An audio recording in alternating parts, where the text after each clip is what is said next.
Compte rendu de la 20e réunion du Conseil des ministres. Vendredi 7 février 2020.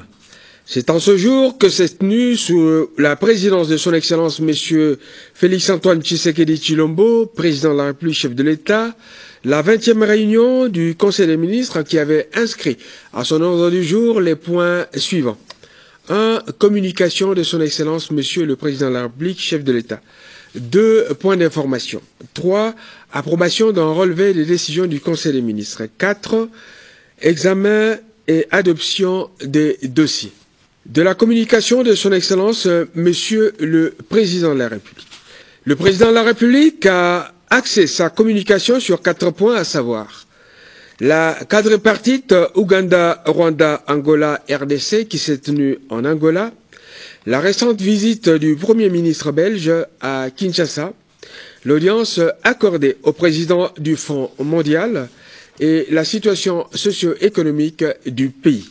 Concernant la quadripartite de Luanda, le chef de l'État a informé le Conseil qu'il s'est retrouvé avec ses homologues ougandais, rwandais, angolais, dans le cadre de la résolution du conflit qui oppose le Rwanda à l'Ouganda et pour lequel il a pris l'initiative de s'investir afin de ramener l'entente entre les deux présidents.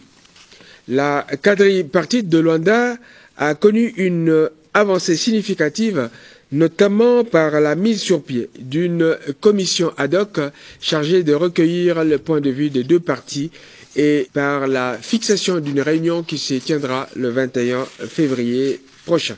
Pour le chef de l'État, l'Afrique doit à tout prix rechercher la paix afin de se tourner résolument vers le développement auquel aspirent nos populations africaines.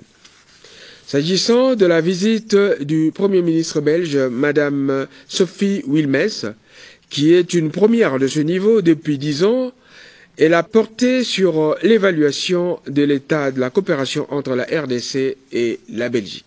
À cette occasion, le Premier ministre belge a marqué la disponibilité de la Belgique à coopérer avec notre pays, notamment dans les domaines de la défense, de la police, de l'éducation, de la santé, des infrastructures et de l'agro-industrie. Le président de la République a salué le retour de la Belgique en République démocratique du Congo dans un esprit de partenariat gagnant-gagnant. Concernant l'audience que le président de la République a accordée au président du Fonds mondial, ce dernier a révélé au chef de l'État la décision de son organisation d'ajouter des fonds supplémentaires aux 500 millions de dollars initialement prévus pour accompagner le gouvernement dans le domaine de la santé. Pour ce qui est de la situation socio-économique du pays, le chef de l'État a reconnu qu'il y a une série de mécontentements dans le chef des étudiants de quelques établissements de l'enseignement supérieur et universitaire, des usagers de la route du fait des embouteillages et autres tracasseries, ainsi que de la population en général suite à l'augmentation des prix des denrées de première nécessité. Sur toutes ces questions, le chef de l'État a instruit le gouvernement quant aux dispositions à prendre afin de trouver des réponses idoines à ces préoccupations. S'agissant spécialement de la question de saut de mouton, le président de la République a décidé de faire une descente dans tous les chantiers dès son retour d'Addis Abeba. Il a en outre décidé de l'envoi d'un audit sur l'utilisation des fonds débloqués pour la construction de ces ouvrages. Point d'information. Vice-premier ministre, ministre de l'Intérieur, Sécurité et Affaires coutumières. Premier point, État et administration du territoire. Un calme relatif règne sur toute l'étendue du territoire national. L'état d'esprit de la population reste dominé par la psychose face au risque de contamination de l'épidémie coronavirus apparue en Chine, le mécontentement des professeurs d'université au sujet de l'application du taux de 15% de l'IPR sur les primes et avantages sociaux, l'intérêt pour la visite du Premier ministre belge et sa délégation en République démocratique du Congo. S'agissant de l'administration du territoire, il y a lieu de signaler à Kinshasa la suspension par le ministre provincial de l'Intérieur ad interim des bourgmestres de communes de Matete, Lingwala, Njili, Ngaliema, Makala, Ngaba, Nsele, Selembao, Lemba, Kitambo et Ngiri pour n'avoir pas atteint les assignations en matière de salubrité et de nuisances sonores. Dans la province de Mai-Ndombe, on note l'opposition de la communauté Nounou à la désignation d'un administrateur du territoire non originaire, et ce consécutivement à la demande de la hiérarchie de la FRDC de relever le commandant militaire qui y officie. Dans le sud Kivu, des affrontements entre des milices tribales Maïmaï, Bembe, Fuliro, Nyundu et les fidèles du colonel déserteur Michel Rukunda en territoire d'Uvira ont causé la mort de près de 70 personnes. Dans l'Ituri, on a noté un déplacement de la population vers des contrées voisines à la suite des attaques des ADF-MTM ayant causé 5 morts. En ce qui concerne la sécurité urbaine, on note la recrudescence du banditisme urbain dans certaines villes comme Lubumbashi, Goma, Mbujimaï, Matadi et Bukavu. Des patrouilles de la police nationale ont permis de mettre la main sur certains criminels. La population, qui recourt souvent à la justice populaire en cas d'arrestation des criminels, a été sensibilisée à renoncer à ces pratiques. Au plan socio-économique, la hausse vertigineuse des prix de produits de première nécessité depuis quelques semaines occasionne des mécontentements. La spéculation et la dégradation des routes dans l'arrière-pays sont parmi les causes de ces hausses. Ministre de la Défense nationale et ancien combattant. Situation sécuritaire. La situation sécuritaire semble calme sur toute l'étendue de la République, en dehors des situations particulières régulièrement observées à l'est de la République à la suite des attaques de certains groupes armés. À Beni, dans le Nord Kivu, on notera la ferme volonté des FRDC d'étouffer l'expansion des terroristes ADF du Nord Kivu vers l'Ituri. Des offensives sont menées également dans les parties ouest de Beni. En territoire de Rutshuru et de Massissi, les mouvements de reddition des groupes armés se poursuivent. Dans le territoire d'Uvira, les FRDC ont lancé des opérations contre les groupes armés sans distinction aucune. Dans l'Ituri, l'activisme des miliciens Codeco lourdement armés devient préoccupant. Les FRDC ont intensifié les patrouilles pour sécuriser la population. Ministre de la Santé publique. Point sur l'épidémie coronavirus. Le ministre de la Santé a fait part au Conseil des ministres de la situation de cette épidémie tant au plan international que national. Il a commencé par se féliciter qu'aucun cas de contamination n'est signalé à ce jour sur toute l'étendue de la République. Il a informé les membres du gouvernement de la mise sur pied d'un comité de suivi qui évalue la situation et qui est prêt à agir s'il y a lieu. Pour ce qui est de nos frontières, elles font l'objet de précautions particulières en matière de contrôle. Et s'agissant de nos compatriotes qui sont en Chine, le ministre a indiqué qu'il est en contact permanent avec notre ambassade en Chine. À sa connaissance, l'Organisation mondiale de la santé, l'OMS en sigle, n'a pas encore considéré l'épidémie comme étant d'une ampleur nécessitant l'évacuation de nos compatriotes. Des informations en provenance de la Chine en sa possession indiquent que nos compatriotes sont bien protégés. Cependant, ils ont besoin d'assistance en nourriture car ils ont du mal à s'accommoder de la cuisine chinoise. Ils ont également besoin des biomasques dont la Chine est présentement en rupture de stock. De tous ces aspects, aussi bien lui-même que Madame le ministre d'État, ministre des Affaires étrangères, en ont parlé avec l'ambassadeur de Chine en République démocratique du Congo. La RDC est prête à envoyer à nos compatriotes qui sont en Chine près de 30 000 biomasques qu'elle a dans ses réserves. Approbation d'un relevé des décisions du Conseil des ministres. Le relevé des décisions prises lors de la 19e réunion du Conseil des ministres du vendredi 31 janvier 2020 a été adopté moyennant amendement. Examen et adoption des dossiers. Premier dossier, celui présenté par le ministre d'État, ministre des Affaires étrangères. Il concerne l'organisation du 10e sommet du mécanisme régional de suivi de l'accord d'Addis Abeba.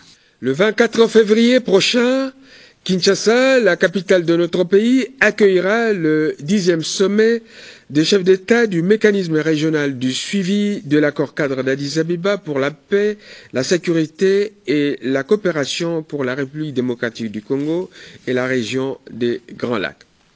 Ce sommet sera précédé par la rencontre des ministres des Affaires étrangères et sera ainsi l'occasion pour notre pays de faire un bilan du chemin parcouru, des projets réalisés, mais aussi des défis qui restent encore à relever dans la mise en œuvre des engagements pris au titre de l'accord cadre en matière de paix et de sécurité et notamment en matière de développement et de coopération régionale.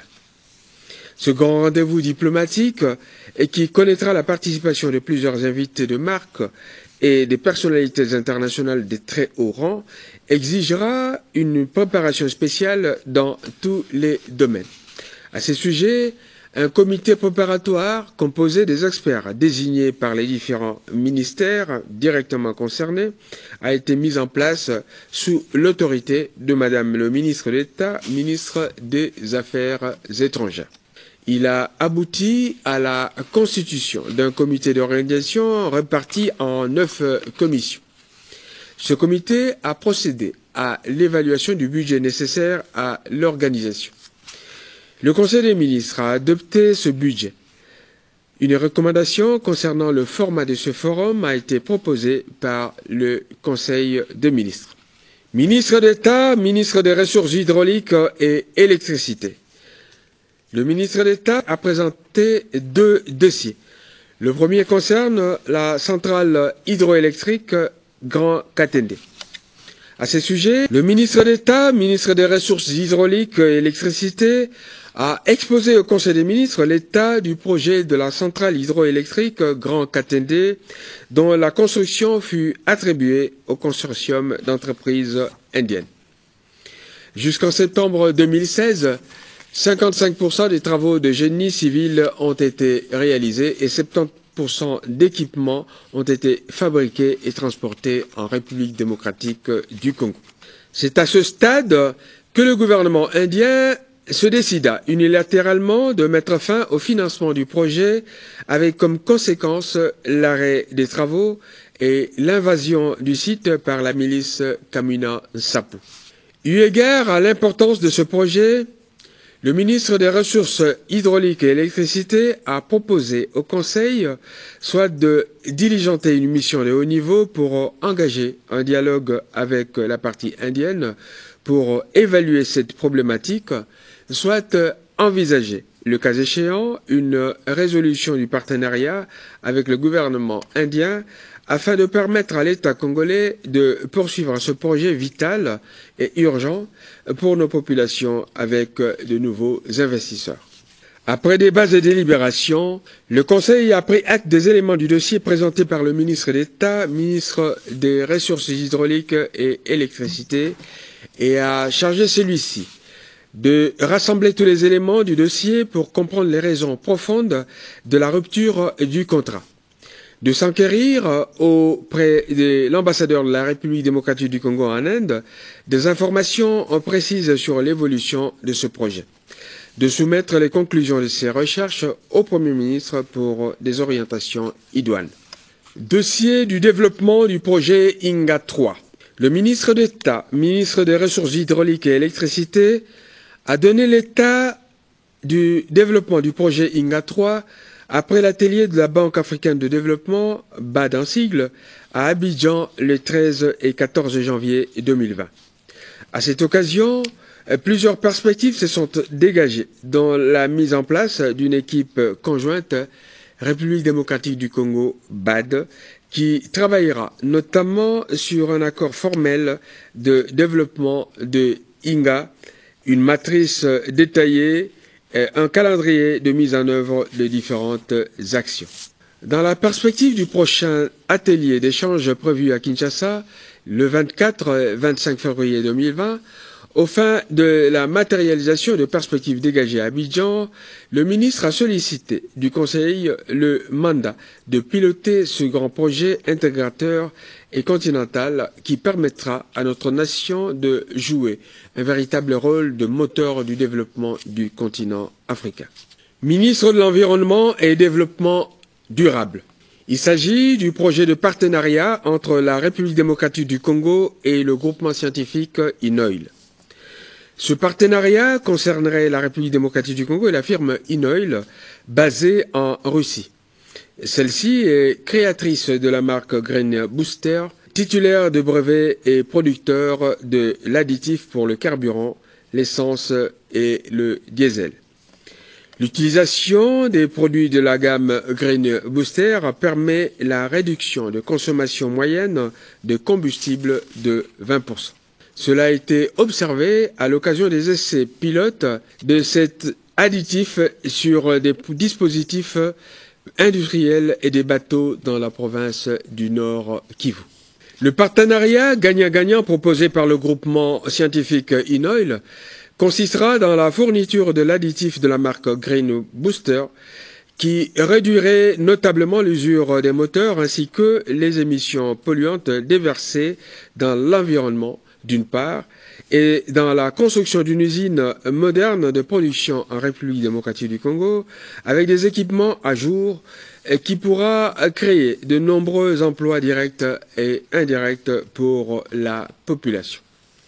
Après débats et délibérations, le Conseil des ministres a autorisé la conclusion d'un protocole de collaboration entre le ministère de l'Environnement et Développement durable et le groupement INOIL dans le cadre du suivi des normes environnementales et de développement durable de la République démocratique du Congo.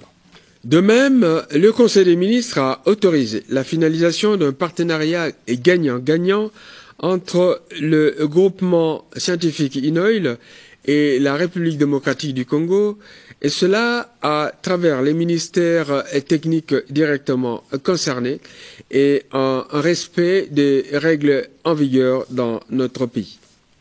Il a été recommandé l'examen de ce projet en étroite collaboration avec le ministère des Hydrocarbures. Ministre de l'Agriculture. Le ministre de l'Agriculture a présenté deux projets.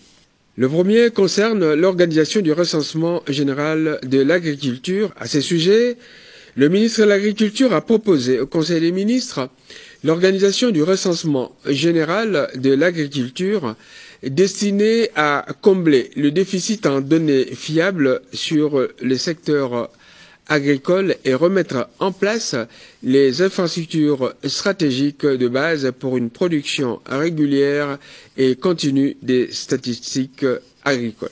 Le gouvernement de la République a besoin d'une photographie précise des principales caractéristiques du secteur rural, et ce, dans le but de servir de base pour l'amélioration de la production et de la diffusion des stratégies de l'alimentation et de l'agriculture en vue de répondre aux besoins en données des politiques de développement rural durable. Après débats et délibérations, le Conseil a adopté le principe de l'organisation du recensement général de l'agriculture et a renvoyé les aspects du texte d'organisation de cette activité à l'examen de la Commission spéciale de loi et textes réglementaires. Le deuxième dossier concerne les termes de référence relatifs aux États généraux de l'agriculture. Devant l'immense challenge assigné au secteur agricole de nourrir la population congolaise et les facteurs à l'origine des faibles performances de ce secteur, le ministre de l'Agriculture a été convaincu d'initier l'organisation d'un forum national sur les états généraux de l'agriculture en vue de faire un diagnostic global du secteur en tant que clé de la croissance durable et de réduction de la pauvreté, ainsi que de la sécurité alimentaire, de la lutte contre le chômage, particulièrement en milieu des jeunes. Après débats et délibérations, le Conseil des ministres a approuvé le principe de l'organisation d'un forum national sur les états généraux de l'agriculture. Point concernant le ministre de l'Industrie. Il s'agit du sujet concernant l'atelier national de validation du document de la politique et des stratégies industrielles, DPSI en sigle. Le ministre de l'Industrie a sollicité du Conseil des ministres d'approuver l'organisation du 24 au 26 février 2020 de l'atelier national de validation du document de la politique et des stratégies industrielles, DPSI en sigle, prélude à l'élaboration du plan directeur d'industrialisation de la République démocratique du Congo, PDI en sigle, et à l'organisation de la table ronde des bailleurs de fonds. Après débats et délibérations, le Conseil des ministres a autorisé l'organisation du susdit atelier. Ministre de la Jeunesse et Initiation à la nouvelle citoyenneté. Il s'agit d'un projet concernant la campagne de sensibilisation des adolescents et jeunes sur l'initiation à la nouvelle citoyenneté à travers la République. Le ministre a sollicité l'autorisation du Conseil des ministres pour mettre en place le plan stratégique du ministère de la Jeunesse et Initiation à la nouvelle citoyenneté qui s'étale de 2019 à 2023. Celui-ci a prévu l'initiation à la nouvelle citoyenneté parmi ses 6 principaux axes d'intervention et orientation stratégique. Concrètement, il s'agit de contribuer au changement positif de la mentalité des membres de la communauté en général et des jeunes et adolescents en particulier, aux fins de leur participation au développement intégral du pays à travers une conscientisation à la promotion de la culture, de la paix, des valeurs républicaines, du civisme, de l'éthique et du respect de l'autre. Après débat et délibérations, le Conseil des ministres a marqué son accord à l'initiative, mais a demandé au ministre de l'intégrer dans un véritable plan global multidimensionnel à discuter avec les différents ministères concernés. Commencée à 12h35, la réunion du Conseil des ministres s'est terminée à 18h50. Je vous remercie.